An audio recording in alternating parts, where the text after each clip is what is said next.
첫 번째 시간으로 세상의 빛으로 살아가라, 세상의 빛으로 살아가라는 주제로 말씀 제목 가지고 나누도록 하겠습니다.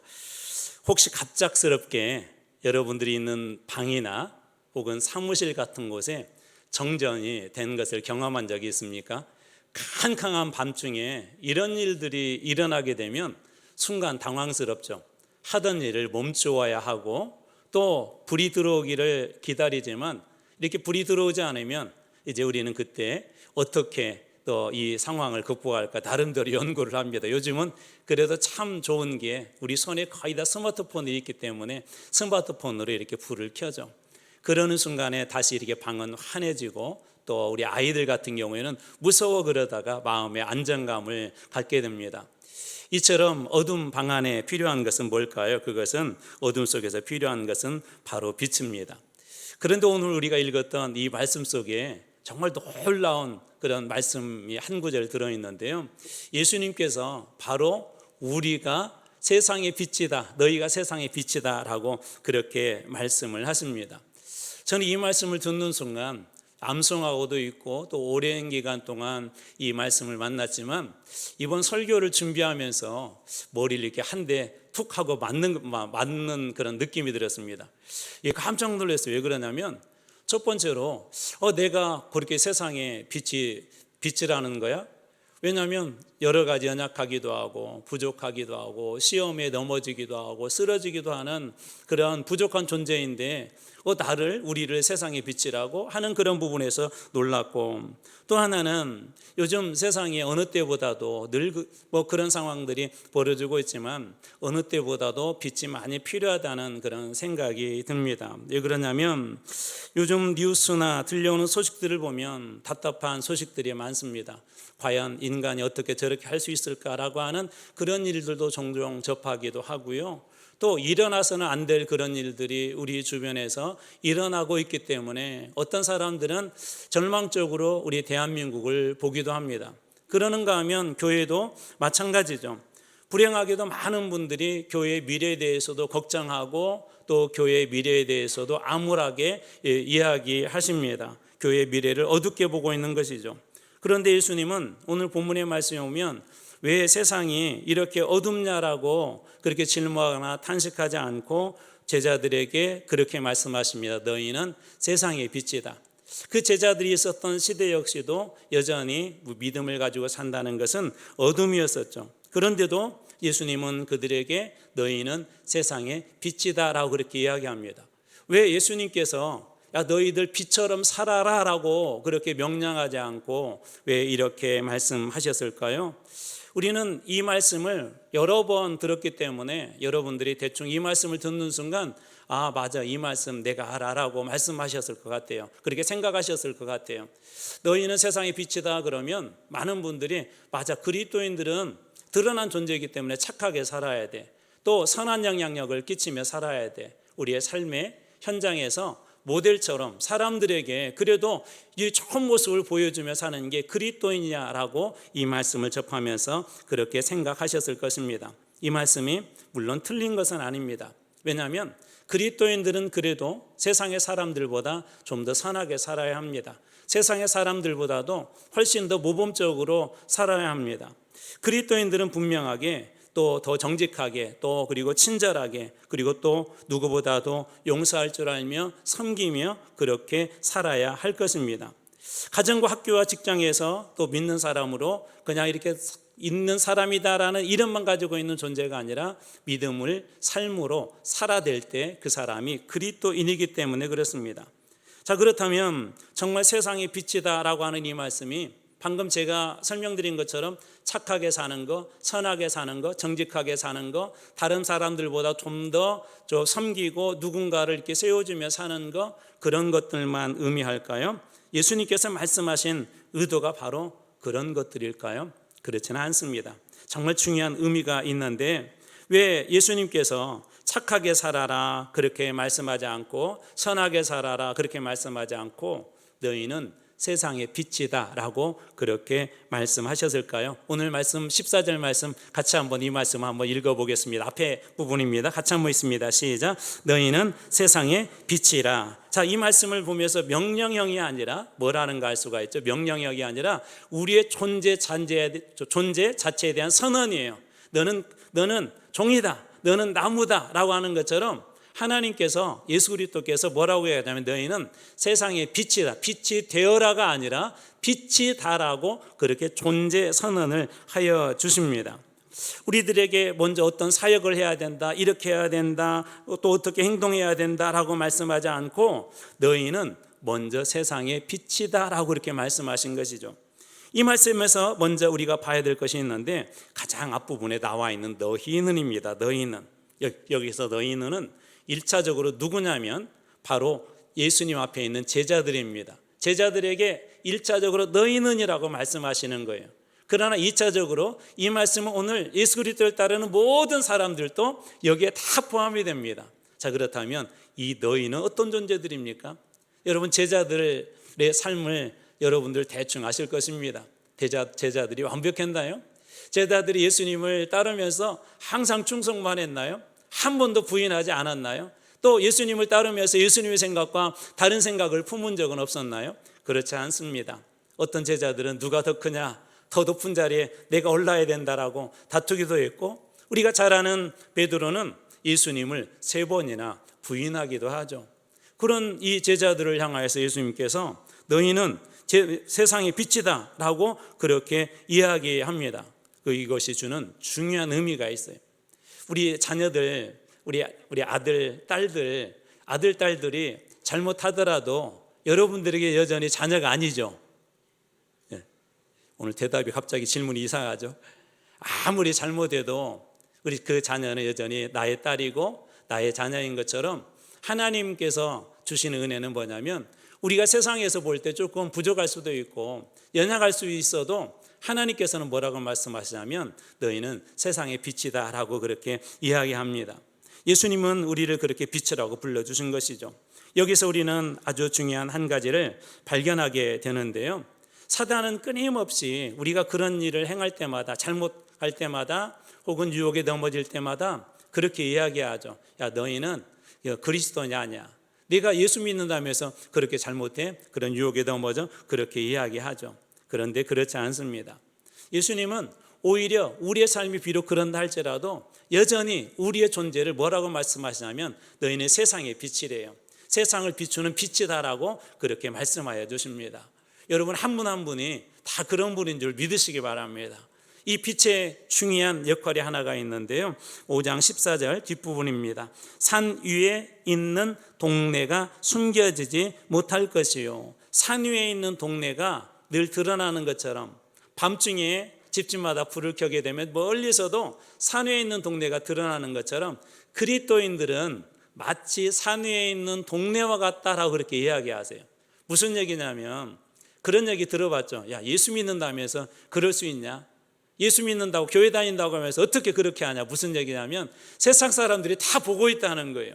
여러분들의 삶의 걸음 하나하나, 여러분들의 말 하나하나, 그래서 여러분들은 이렇게 드러나 있는 그런 존재들입니다. 필리핀에서 한 1년 정도 이렇게 안식년하면서 있었을 때 참 특이한 것을 발견했어요. 우리는 보통 우리 한국에서는 산 위에다가 집을 짓지 않고 이렇게 아래다가 평지에다 집을 짓잖아요. 근데 거기에는 산 위쪽에 가니까 아예 위에 이렇게 길이 있고요, 좌우에 집들이 많이 있더라고요. 높은 곳에. 왜 그러는가 봤더니 훨씬 시원하기 때문에 그렇대요. 그런데 이스라엘도 가서 보니까 이게 높은 곳에 있더라고요. 그걸 상상하시면 돼요. 마을이, 동네가 높은 곳에 있는데 저녁에 불을 켜게 되면 그 주변 멀리서도 그 불빛을 보고 아, 저기 동네가 있구나 라고 아는 것처럼 그리스도인이라고 하는 존재는 마치 산 위에 있는 동대처럼 숨겨질 수 없는 존재, 세상에서 숨겨줄 수 없는 그런 존재가 바로 그리스도인이라고 합니다. 그래서 누구보다도 똑같은 말을 해도 사람들에게 더 잘 드러나요. 안 좋은 말을 해도요, 다른 사람들보다 훨씬 더 이렇게 잘 이렇게 드러나고요. 좋지 않은 행동을 하면 다른 사람들보다 훨씬 더 잘 드러나는 그런 존재가 산 위에 있는 동네와 같은 그런 존재가 바로 우리 그리스도인들입니다. 또 반대로 그리스도인들은 이 산위에 있는 동네와 같기 때문에 그리스도의 향기가 될 때 누군가에게 훨씬 더 멀리 퍼져나가고요. 또 어떤 사람에게는 우리 그리스도인들을 보면서 저 사람을 보니까 예수님이 계시는구나 라고 알 수도 있습니다. 그래서 우리가 그리스도인이 된다는 것은 부담스러운 그런 것이 아니라 오늘 너희가 세상의 빛이라 할 때 빛이 주는 그런 축복이 있어요. 빛으로 가지고 있는 세상에 줄 수 있는 그런 축복들이 있습니다. 혹시 그런 경험 있으십니까? 어두운 밤중에 어떤 큰 광활한 혹은 밀림 아마 경험은 없겠지만 깊은 산속을 헤매고 있는데 어디로 가야 될지 모르고 도대체 여기가 어딘지도 모르고 아주 캄캄할 때 저기 멀리서 아주 작은 오두막에서 나온 불빛 하나만 보더라도 온 세상이 캄캄하고 점 하나도 안 될 그 작은 불빛 하나만 보여도 그 사람은 어떻게 마음이 바뀔까요? 두려움에서 이제 됐다, 이제 살았다, 그렇게 바뀌지 않겠습니까?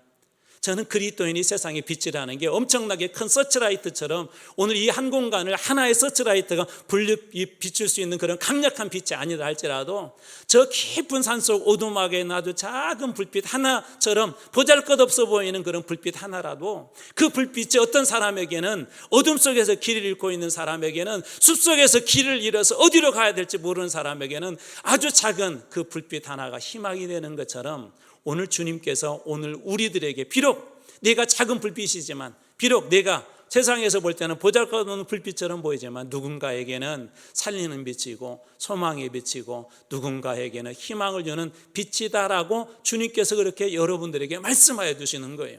그렇기 때문에 사단의 음성에 여러분 놀아나지 마시기 바랍니다. 사단은 우리가 실수할 때마다 교회가 아니라고 합니다. 사단은 우리가 넘어질 때마다 너는 그리스도인이 더 이상 아니라고 합니다. 아닙니다. 주님은 그럼에도 불구하고 뭐라고 말씀하세요? 너희는 세상의 빛이다 라고 그렇게 이야기합니다. 자, 그렇다면 이 빛은 어디에 있어야 될까요? 이 등불은 어디에 있어야 될까요? 반드시 있어야 될 그런 자리가 있는데요, 오늘 말씀의 15절 말씀입니다. 사람이 등불을 켜서 말 아래 두지 아니하고, 여기에서 말은 우리말에서 말이 포함된 게 여러 가지가 있죠. 제가 지금 말을 하고 있고 타고 다니는 말이 있는데 우리나라에 혹시 돼 아세요? 돼? 이렇게 쌀을 이렇게 잴 때 하는 그 돼인데 그와 비슷한 겁니다. 그 아래 이렇게 덮어서 두지 않는다는 거예요. 말 아래 두지 아니하고 등경 위에 두나니, 등경은 이렇게 호롱불이나 그런 촛불들이 멀리 빛을 비출 수 있도록 이렇게 일종의 그 촛대입니다. 등경 위에 두나니 이러므로 집안 모든 사람에게 비치느니라. 첫 번째, 등불을 두지 않는 것이 있어요. 말 아래 두지 아니하고, 말 아래 두지 아니하고. 이 등불을 켜서 되로 덮어놓지 않고요, 말 아래 두지 않는 것이 일반적인 그런 법칙이고 원리입니다. 반면에 등불을 어디에 두어야 된다고 오늘 15절 말씀은 이야기합니까? 등경 위에 두나니, 멀리 비추는 그런 촛대 위에, 그런 등경 위에 둔다고 그렇게 이야기합니다. 바로 이곳이 등불, 빛이 있어야 될 그런 자리입니다.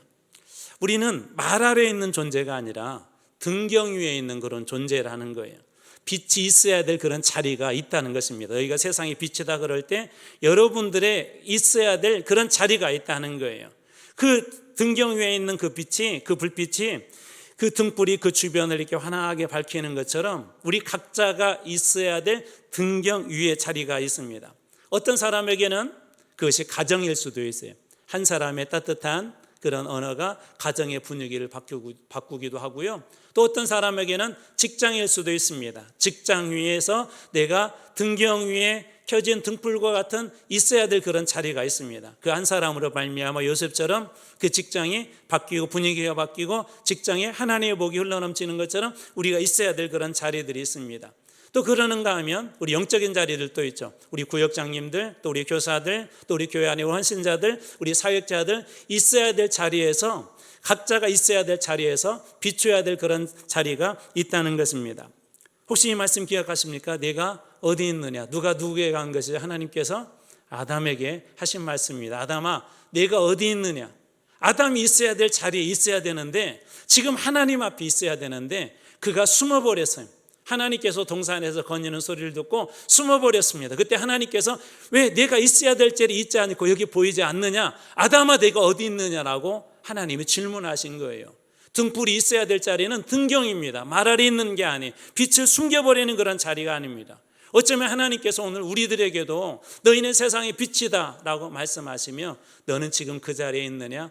있어야 될 자리에 제자리에 있느냐라고 그렇게 묻고 있는 것 같지 않습니까? 빛이 있어야 될 자리에 있어야 되는 것처럼 오늘 우리들도 있어야 될 자리에 있을 때 그 자리가 복된 자리가 된 줄로 믿습니다. 하나님께서 그 작은 불빛이지만 있어야 될 숲속에 오두막에 있는 작은 불빛 하나가 그 자리에 있으므로 어떤 나그네에게 숲에서 길을 잃은 어떤 방황하는 사람에게 그것이 소망이 되는 것처럼 우리가 있어야 될 자리에 그리스도인으로서 빛의 역할로 있게 될 때 누군가는 여러분들을 통해서 삶의 희망을 갖게 될 것입니다. 복이 되어 세상에 흘려보낸다는 게 거창한 게 아니에요. 많은 물질을 내가 이렇게 소유한다거나 아니면 누군가를 많이 섬긴다거나 그런 게 아니라 내가 있어야 될 자리, 그게 가정일 수도 있고요, 부모의 역할일 수도 있고요, 때로는 기도의 자리일 수도 있고요, 때로는 내가 무릎 꿇어야 될 자리일 수도 있고요, 때로는 누군가를 섬겨야 될 그런 자리일 수도 있습니다. 이런 것 혹시 경험해 보셨습니까? 너무 힘들고 어려웠는데 친구가 와서 그냥 이렇게 딱 안아주기만 했어요. 그래서 눈물이 와락 쏟아집니다. 힘들고 어려웠던 게 순식간에 내 몸에서 다 떨어져 나간 것 같습니다. 바로 그런 게 빛이 있어야 될 자리 아닐까요? 하나님께서 원하시는 우리가 빛이다 라고 하실 때 이 빛의 역할이 엄청나게 이런 서치라이트 같은 그런 걸 하나님이 원하시는 것이 아니라 어떤 사람에게는 촛불처럼, 어떤 사람에게는 오두막의 호롱불처럼, 어떤 사람에게는 이 전구처럼 그런 빛의 자리를 주님께서 원하시고 계시다는 거예요. 저는 여러분들이 그 자리에 있을 때 여러분들을 통하여서 누군가 살아나는, 누군가 회복되는, 누군가 채워지는 놀라운 축복이 있기를 주님의 이름으로 축원합니다. 그렇기 때문에 두 가지 조심하셔야 돼요. 첫 번째는 뭐냐면 빛을 숨겨버리는 거예요. 여러분 세상 속에서 어떠세요? 그리스도인이라는 걸 이렇게 드러내세요? 참 요즘은 부담스럽더라고요. 예수를 믿는다고 이렇게 드러내고 다니는 게요. 사람들이 우리 코로나 때도 그랬지만 예수 믿는 사람들 향하여서 이렇게 좋지 않은 이야기하고 그럴 때마다 우리 부담스러웠지 않습니까? 그럴 때마다 우리가 숨기는 그런 사람들이 있었어요. 학교 다닐 때 늘 도시락을 이렇게 싸가지고 학교를 갔는데 교회를 다니고 있는 사람들이 보통 점심 먹을 때 무엇부터 하죠? 점심 먹을 때 이렇게 기도하지 않습니까? 식기도 하지 않습니까? 그런데 어느 날인가는 기도가 부담스럽더라고요. 그래서 누구 번호 한번 하고 아멘하고 밥 먹은 적도 있었습니다. 아마 여러분들도 한두 번 정도는 그런 경험 있었을 것 같아요. 근데 주님은 그렇게 말씀하지 않고 너희들이 빛이라는 것을 숨기지 말고 그리스도인이라는 것을 숨기지 말고 등경 위에 두는 불처럼 드러내라고 이렇게 말씀하십니다. 두 번째 또 하나 주의해야 될 것이 있는데 이 빛을 자기의 영광으로 돌리는 거예요. 봐봐, 내가 이 높은 자리에 있으니까 너희들 좋지? 너희들 편하지? 하고 자기 영광으로 돌리는 것을 주의해야 한다는 것입니다. 오늘 우리가 읽은 이 말씀 뒤에 바로 그것에 대한 경계의 말씀이 나오는데요. 마태복음 6장 1절입니다. 사람에게 보이려고 그들 앞에서 너희 의를 행하지 않도록 주의하라. 누구에게 보이려고? 사람에게 보이려고. 봐라, 내가 빛이잖아. 나 때문에 너희들 편한 거야. 나 때문에 이렇게 우리 교회가 돌아가는 거야. 나 때문에 우리 모임이 잘 되는 거야 라고 그렇게 하지 말라는 거예요. 사람에게 보이려고 그들 앞에서 너희 의를 행하지 않도록 주의하라. 그리하지 아니하면 하늘에 계신 너희 아버지께 상을 받지 못하느니라. 두 가지 조심하라는 거예요. 그리스도인됨, 빛됨을 숨기지 말고, 두 번째 그것을 자기 자랑, 의로 그렇게 돌리지 말라는 것입니다. 자기 자랑을 하지 않고 그러면 우리는 어떻게 해야 할까요? 어떤 게 빛의 중요한 역할일까요? 오늘 말씀의 16절 말씀입니다. 자, 이와 같이 너희 빛이 사람 앞에 비치게 하여 그들로 너희 착한 행실을 보고 하늘에 계신 너희 아버지께 영광을 돌리게 하라. 너희 빛이 사람 앞에 비치게 하여. 여러분의 가지고 있는 하나님의 신 축복의 빛들이 누군가를 비추는 그런 빛이 되길 주님으로 축복합니다. 너희 빛이 사람 앞에 비추게 하여 누군가를 이롭게 하고 누군가를 살리는 빛이 되고 누군가에게는 위로의 빛이 되고 누군가에게는 치유의 빛이 되는 그런 빛으로 살아라는 거예요. 그러면서 이렇게 말씀은 이어집니다. 그들로 믿지 않는 자들로, 세상 사람들로 너희 착한 행실을 보고, 누구를 보는 거죠? 우리의 빚됨을 보는 거예요.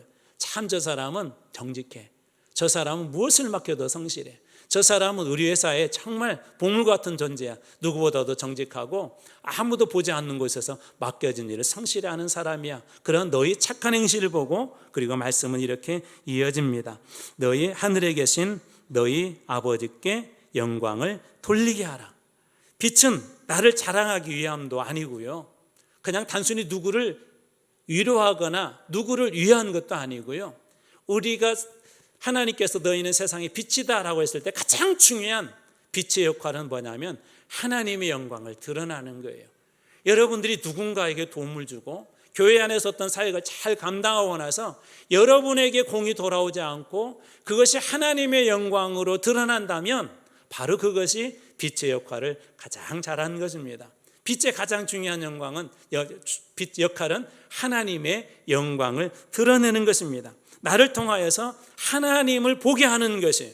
그래서 사람들이 우리를 볼 때 너희 착한 행실을 보고 하나님께 영광을 돌린다는 말이 어떤 의미냐면, 여러분의 착한 행실을 보고 사람들이 이러는 거예요. 아무개 장로님 보니까 예수라는 분이 계시는 것 같다. 진짜 계시는 것 같다. 아무개 집사님 보니까 하나님이 정말 살아 계시는 것 같다. 아무개 그 성도 보니까, 그분 보니까 정말 하나님께서는 살아서 역사하시는 것 같다. 하나님의 존재됨, 하나님의 살아계심을 드러내는 게 바로 그것이 하나님께 영광을 돌리는 그런 삶입니다. 그러므로 세상의 빛으로 산다는 것은 결국은 나 자신의 유익도 아니고요, 나를 자랑하기 위한 것도 아니고, 나의 성공을 위한 것도 아니고, 단순히 착한 사람으로 살아내기 위함이 아니라 우리 자신을 통하여서 누구를 드러내는 거예요? 하나님을 드러내는 거예요. 저는 어렸을 때 동네 어르신이 저를 칭찬했던 그 칭찬을 지금도 잊지 못합니다. 별것도 안 했어요. 우리 학교에서 늘 가면 이런 교육 받잖아요. 동네 어른들 보면 인사 잘해. 또 부모님도 늘 그런 교육 하잖아요. 인사 잘해. 그냥 인사 잘했거든요. 어느 어떤 어르신이 저에게 묻더라고요. 우리 누구냐 그랬더니 네 집 자식이냐. 그래서 제가 이랬어요. 대목집 아들입니다. 저희 아버님이 대목수였거든요. 그래서 대목집 아들입니다 그랬더니 며칠 후에 제 아버지가 야 종구가, 네 그랬더니 혹시 그때 어르신 그 만나서 인사한 적 있냐. 네 그랬더니 그 어르신이 그렇게 칭찬을 하더라는 거예요. 그러면서 누구를 칭찬하냐면 저희 아버지를 그렇게 칭찬하더니 참 자식 교육 잘했네, 자식 교육 잘했네, 자식 교육 잘했네. 저는 인사만 잘했는데 물론 저도 칭찬받았지만 누구의 이름이 높아진 거예요? 저희 아버지 이름이 높아진 것이죠. 여러분, 그리스도인으로 산다는 것은 나의 유익을 위한 게 아니에요. 빛으로 산다는 것은 그냥 단순히 내가 가는 그 길을 잘 밝히기 위해서 사는 것이 아니라 나를 통하여서 하나님이 드러나고, 나를 통하여서 하나님의 이름이 높임을 받고, 나를 통하여서 하나님의 이름이 세상에서 가장 영광받으시는, 그것이 너희는 세상의 빛이다라고 하는 빛된 삶의 중요한 방향이고 중요한 목표입니다. 그러므로 사랑하는 성도 여러분, 여러분 모두는 그 빛으로 살아감으로 여러분들이 빛 대신 주님을 드러내는 여러분들 다 되시길 주님으로 축원합니다. 더 놀라운 사실이 하나가 있어요. 자, 그러면 한 가지 우리가 이제 다시 이런 질문으로 돌아가 봐야 돼요. 아무리 생각해 봐도 나는 부족해요. 물론 작은 빛일 수도 있지만 그래도 부족한 것 같아요. 우리는 어떻게 그 빛의 역할을 그렇다면 진짜 잘 감당할 수 있을까요? 이걸 보시면 아주 쉽습니다. 달은 스스로 빛을 발하지 못합니다. 달은 빛이 없어요. 근데 어떻게 우리가 달빛을 보죠? 그것은 태양의 빛이 달의 비춤으로 지구에 있는 우리가 그 달의 빛을 보게 되는 것입니다. 마찬가지로 예수님께서 어떤 분이시죠? 우리가 잘 아는 말씀 한 절 보겠습니다. 요한복음 8장 12절 말씀으로 바로 넘어가겠습니다. 요한복음 8장 12절 제가 읽어드리겠습니다. 예수께서 또 말씀하여 이르시되 나는 세상의 빛이니 나를 따르는 자는 어둠에 다니지 아니하고 생명의 빛을 얻으리라. 나는 세상의 빛이다. 진짜 참빛은 누구라는 거예요? 예수 그리스도라는 것입니다. 예수 그리스도의 빛이 여러분들을 비추게 되면 마치 달이 빛나는 것처럼 세상에서 자연스럽게 우리 주님은 드러나게 되어 있습니다. 내가 빛의 역할을 하려고 하니까 드러나지 않는 거예요. 예수님은 어떤 모습으로 찾아오셨다고요? 세상의 빛으로. 그리고 더 이상 우리가 어둠에 다니지 않도록 그 길을 밝혀주는 분으로, 그리고 우리도 빛으로 살아갈 수 있도록 하신 분이 바로 예수님이라는 것입니다. 복을 받은 사람은, 이 빛을 받은 사람은 빛을 다시 발하는 것처럼 복을 받은 사람은 이 복을 다시 나누게 되어 있습니다. 상복류세, 성복류세, 복을 이루어 복이 되어 류, 흘려보낸다. 세상으로 흘려보낸다. 이 말씀처럼 여러분들이 8월 한 달 무덥고 힘들지만 누군가에게 시원한 그런 복이 한번 되어보지 않겠습니까? 어떤 사람이 여러분이 전했던 작은 선물 하나, 여러분이 전했던 따뜻한 위로의 말, 이 한마디 듣고 세상의 열기보다도, 아니 냉장고 안에 있는 시원한 냉수보다도 시원한 그런 하나님의 복을 여러분들 통하여 다 경험하시길 주님의 이름으로 축원합니다. 세상에는 여전히 어둡다고 하지만 주님 뭐라고 말씀하세요? 너는 세상의 빛이다. 너는 세상의 빛이다. 여러분 한 분 한 분이 빛이 되어 살아가게 될 때 여러분의 가정, 여러분의 구역, 여러분의 모임, 여러분이 섬기는 교회 모든 것에 하나님께서 주시는 이 빛의 영광과 빛의 축복이 가득 넘치게 될 줄로 믿습니다. 그리고 그 복이 여러분들 통해서 가정에 흘러가고, 그 복이 여러분들 통해서 직장에 흘러가고, 그 복이 여러분들 통해서 자녀들에게 흘러가고, 그 복이 여러분을 통해서 그 공동체에 흘러가므로 우리 성도들이 가는 곳마다 하나님의 복으로 넘치는 이 8월 다 되시기를 주님의 이름으로 축원합니다. 기도하겠습니다.